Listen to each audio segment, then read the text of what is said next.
So I just got off the phone with Christy, our designer, and this is version, I think, 3 of our female top that we're pumped to be working on. I think we're getting closer. The problem is we're trying to make something that is both for activewear, but also mainly for like use in the water. So we just talked to a professional triathlete yesterday, and her big thing is like, I want to wear this underneath my wetsuit. And then when I do my transitions coming out of the water, I want to be able to just utilize this top underneath my whatever I'm wearing next.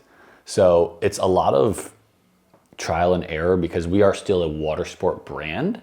So we want to make sure that we are contributing to that world, but also making sure we're doing something for function and a true demographic. So, you know, Christy and I have been working with some folks who've been giving us some feedback. You know, we want to slim back something that's like very minimal, but also structured.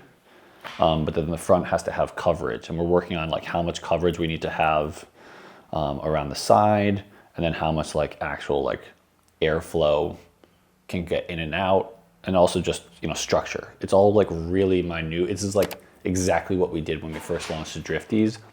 Like millimeters and centimeters matter so much.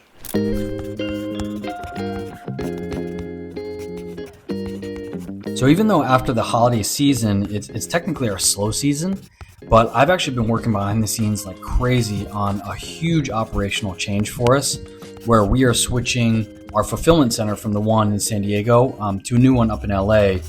And it's going to be a great transition for us because it's just going to ensure that things are more streamlined. We can get products out in a more timely manner. And it's going to be a little bit more affordable, which we'll be able to pass on to the customer.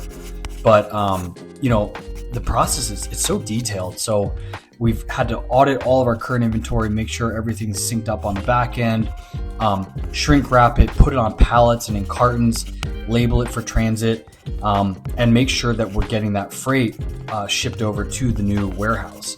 So it's been quite the process. And I think it's been heavy because all the while we've been working with our manufacturer on our spring order, and same with our summer order. And it's looking like it's all going to kind of come crashing in at the same time to this new warehouse. But it's a good thing, you know, they're going to be able to get everything all fresh. We're taking some old inventory off the shelves and just giving them all the brand new stuff. And it'll all be synced up and, again, have a streamlined operations moving forward. So great things ahead. And yeah, we're looking forward to this change. And it's been quite the heavy workload, but I think it'll be a strong start for 2025. So we're actually at SDSU tonight, thanks to Macy and the Entrepreneurship Society here at SDSU. We have a cool opportunity to speak to the entrepreneurship group, talk to them a little bit about my story and Driftline. It's awesome to give back to the community that obviously is not only supporting and buying Drifties, but also just like fostering this next generation of like entrepreneurs. So super happy to chat tonight and hopefully get some good questions and don't blow it in front of everyone.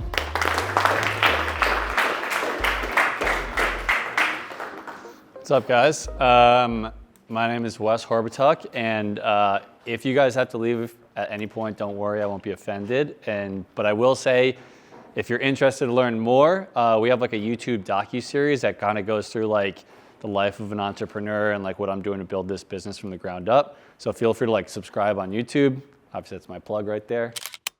The genesis of Driftline was founded because I was actually solving a real problem. Yamamoto neoprene, like a Japanese neoprene liner stitched in. I think blazing your own path with like a creative mindset and like finding a solution for a problem is way more important and valuable in this world than just like rinse and repeating other people's like concepts. The easiest way for me to get customers is I literally built a business for myself. I know it sounds silly, but like I was customer number one. And once I bought in on the idea and I'm like, oh, I'm a surfer. I grew up competitively sailing. I grew up doing like water sports.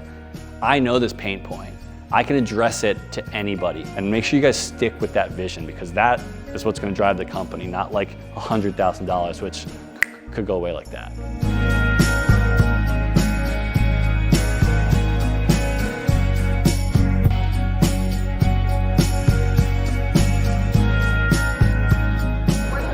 Worth the hype? Loved it. Cool, thank you so much. We can give him a round of applause.